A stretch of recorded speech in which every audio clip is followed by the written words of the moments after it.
जो मेरी भक्ति में लीन रहता है वो कभी भी अकेला नहीं होता। ओम नमो नारायणाय।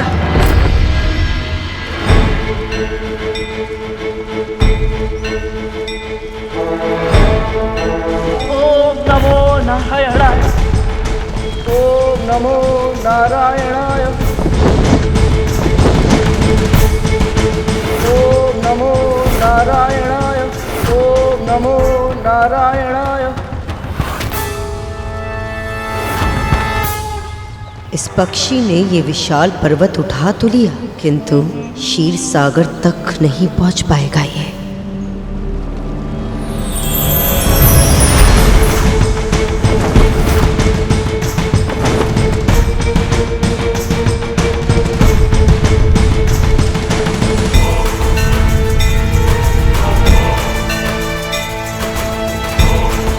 ये असंभव है। नारायण नारायण, असंभव को संभव कर दिखाया गरुड़ तुमने। तुम धन्य हो गरुड़, तुम धन्य हो। तुम धन्य हो गरुड़, धन्य हो।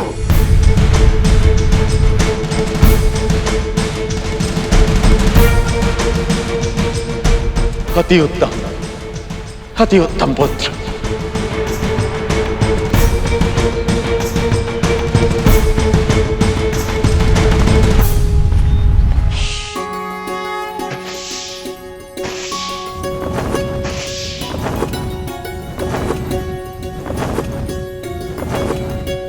गरुड़,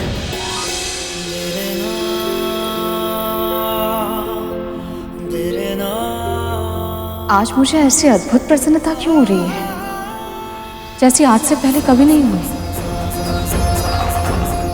क्या कारण हो सकता है इसका?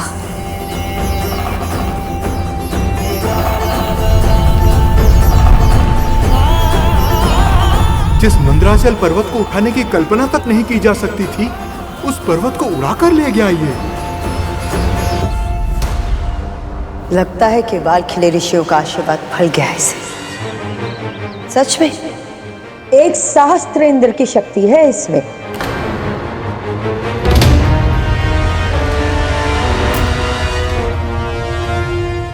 हमें शीघ्र ही क्षीर सागर पहुंचना चाहिए। मैं सहमत हूं देवराज।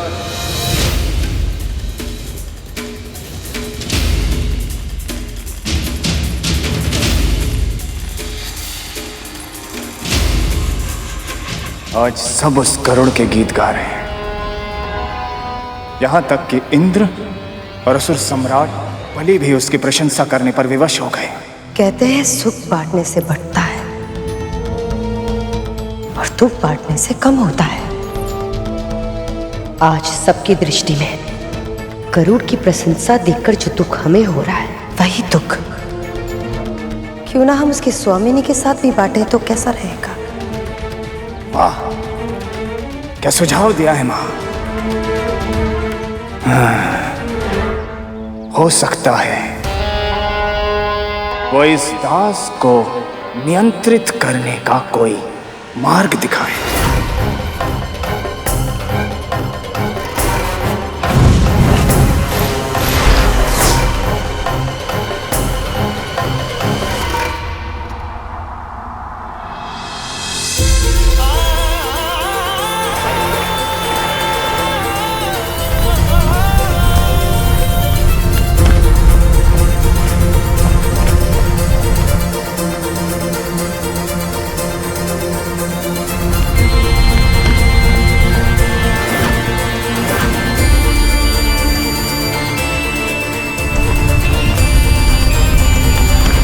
धन्य हो गरुड़, तुम धन्य हो। तुम धन्य हो गरुड़, तुम धन्य हो। सत्य कह रहे हो तुम? सभी देवदानव, यहाँ तक कि गुरु बृहस्पति और मुनिवर नारद भी उस गरुड़ की प्रशंसा कर रहे थे, उसका गुणगान कर रहे थे। ऐसा लग रहा था कि पूरे क्षीर सागर में केवल एक ही नाम गूंज रहा है, गरुड़ गरुड़ गरुड़।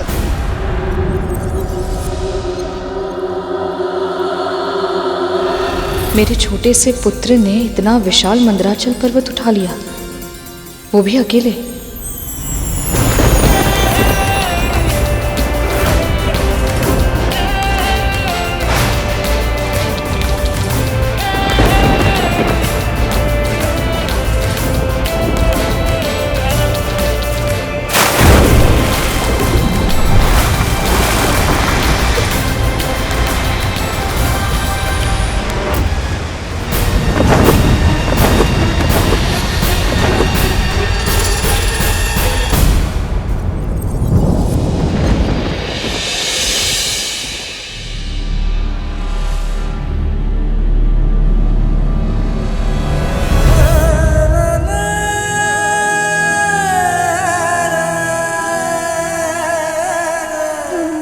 माँ माँ माँ माँ।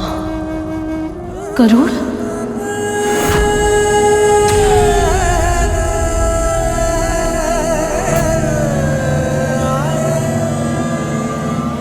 तो तू यहाँ छुप छुप कर हमारी गुप्तचरी कर रही है।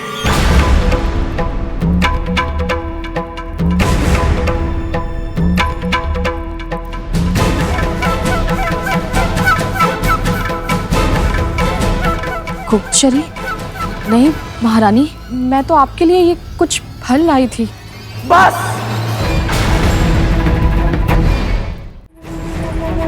अधिक स्वांग करने की आवश्यकता नहीं है तुझे। पूरा का पूरा परिवार आलसी है। तेरा एक पुत्र विकलांगता का नाटक करके पहले यहां से चला गया, और तुझे मेरा कार्य करना कठिन लगता है, किंतु उस बूढ़े भिखारी का कार्य करने में तुझे आनंद आता है। और तेरा दूसरा पुत्र जो तुझसे भी अधिक कुटिल है, वो मेरे पुत्रों को अपनी पीठ पर बिठाल कर लेकर गया। एक के बाद एक मेरे पुत्र गिरते रहे, उसे पता ही नहीं चला। और आज इतना बड़ा, इतना भयंकर पर्वत उठाकर वो आनंद से उड़ गया। वाह! मैं सत्य कह रहा हूं विमाता कद्रू, जो पर्वत हम सब मिलकर नहीं हिला पाए, उसे गरुड़ ने अकेले ही उठा लिया। मेरा पुत्र ठीक तो है ना?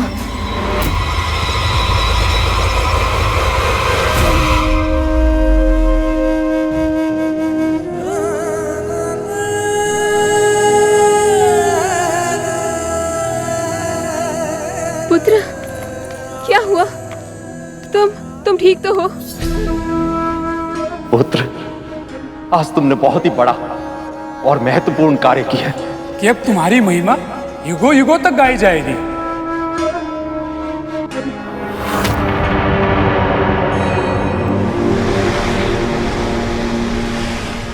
स्वयं मुनि नारद और देवगुरु बृहस्पति मेरे पुत्र की प्रशंसा कर रहे हैं। मेरे लिए उससे अधिक गर्व की बात और क्या हो सकती है? ये सब मेरे प्रभु विष्णु की कृपा से ही हुआ है। मैं अभी उन्हें प्रसाद चढ़ाकर आती हूँ। रुक जाओ कालिया, मनाने दो उसे आनंद। माँ को लगा था कि आप गरुड़ को रोकने का उपाय सुझाएंगे, पर आप तो उसकी माँ के साथ उसकी सफलता का उत्सव मना रही हैं। मुझे तो लगा था कि दीदी का पुत्र दीदी की तरह बुद्धिमान होगा, किंतु तुम तो बिल्कुल मंदबुद्धि निकले। गरुड़ को रोकने का उपाय स्वयं उसकी माँ मुझे अभी भी बता कर गई है। मैं समझा नहीं विमाता। यदि ये सूचना पाकर बिंता जैसी विनीत स्त्री भी गर्व से फूले नहीं समा रही है, तो सोचो गरुड़ में भी अहंकार आना स्वाभाविक है। और यदि उस गरुड़ में अहंकार आ गया तो उसका भी वैसे ही पतन हो जाएगा जैसे इंद्र और अन्य देवताओं का हुआ।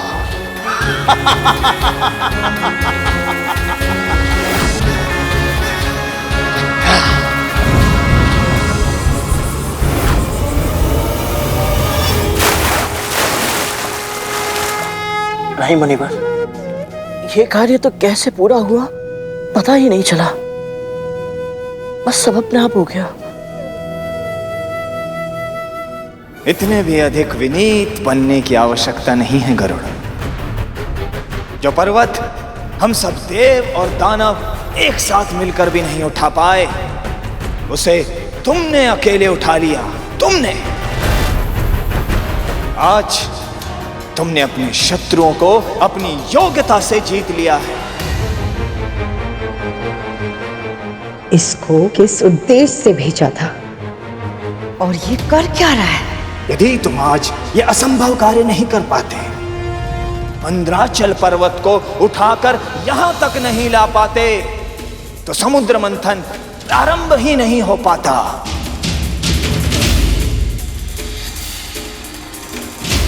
राहु तो गरुड़ को अहंकार की ओर ले जा रहा है। सत्य तो यह है गरुड़ कि इस समुद्र मंथन को संभव बनाया है तुमने, केवल तुमने।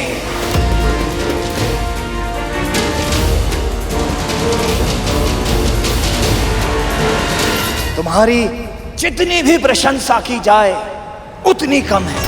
विंतानंदन गरुड़ की, विंतानंदन गरुड़ की, विंतानंदन गरुड़ की, विंतानंदन गरुड़ की, विंतानंदन गरुड़ की, विंतानंदन गरुड़ की, विंतानंदन गरुड़ की, विंतानंदन गरुड़ की, विंतानंदन गरुड़ की, विंतानंदन गरुड़ की, विंतानंदन गरुड़ की, विंतानंदन गरुड़ की।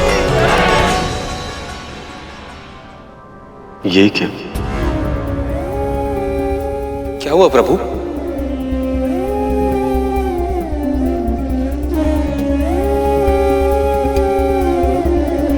जब पुत्र पहली बार अपने पांव पर चलने का प्रयास करता है तो पिता को पहले से ही पता होता कि वो गिरने वाला है, किंतु तब भी पिता उसे रोकते नहीं, क्योंकि वह चाहते हैं कि बालक गिरकर स्वयं से फिर से खड़ा होना सीखे। किंतु इसका अर्थ ये तो नहीं कि गिरते हुए पुत्र को देखकर पिता को कष्ट नहीं होता। आपके कहने का अर्थ क्या है प्रभु? गरुड़ की मुस्कुराहट देखो शेष।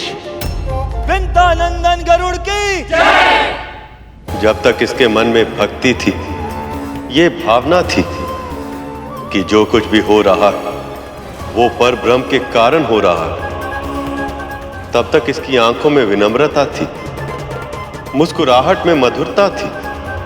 पर अब देखो, अब इसके मन में अहंकार आ गया। अहंकार वो गहरा कुआं है शेष, जिससे व्यक्ति यदि शीघ्र ना निकले तो उसका पतन निश्चित है।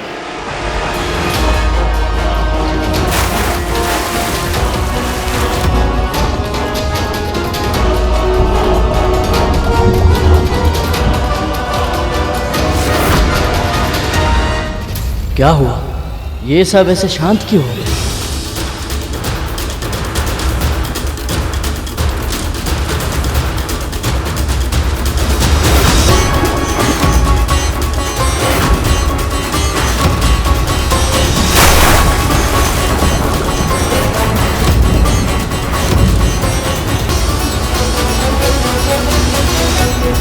क्या हो गया प्रभु? मद्रांचल पर्वत क्षीर सागर में डूब कैसे गया? कार्य आरंभ होने से पहले ही इतना बड़ा विघ्न क्यों आ गया?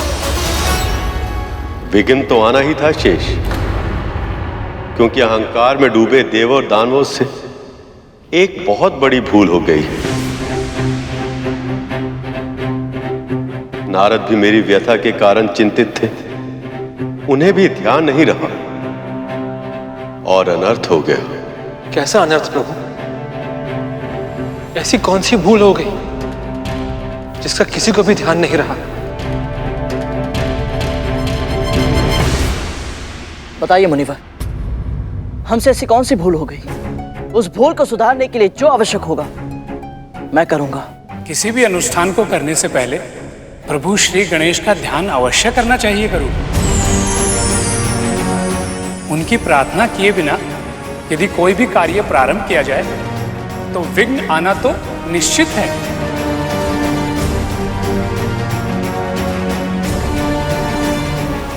गणपति उस पर ब्रह्म के स्वरूप हैं, जिनकी इच्छा से संसार के सभी कार्य संपन्न होते हैं।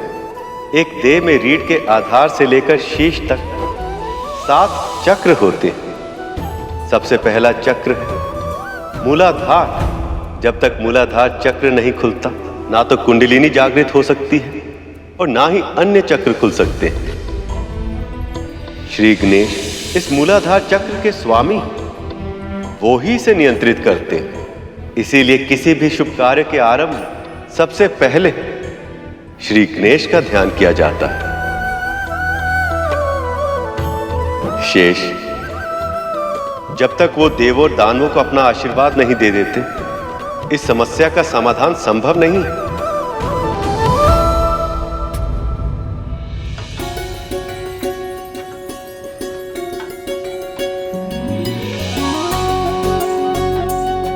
कितनी सौभाग्यवान है ना अदिति दीदी और दीदी दीदी, जो मेरे पुत्र को यह अविश्वसनीय कार्य करते हुए देख पाई। यदि किसी तरह मैं भी इस अद्भुत घटना की साक्षी बन पाती तो।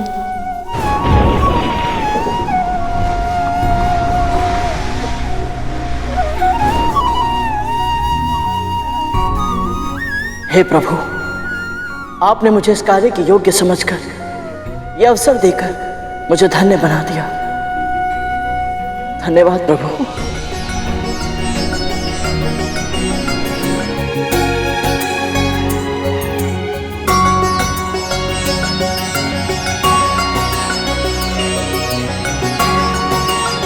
आशीर्वाद दीजिए मां।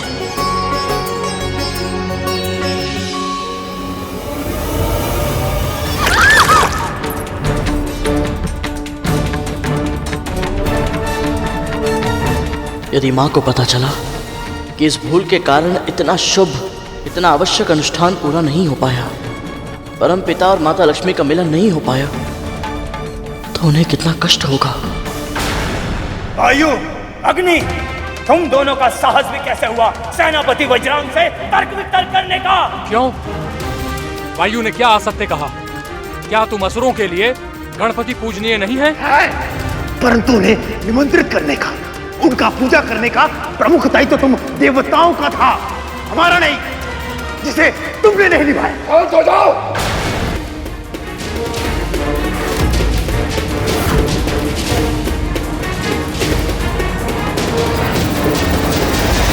ये समय वाद विवाद का नहीं है। हमें उनका ध्यान करके उनका आह्वान करना होगा और उसके पश्चात उनसे क्षमा मांगनी होगी। तो फिर ऐसा ही होगा देवी अदिति। आप सब पूजन की तैयारी कीजिए। नारायण नारायण।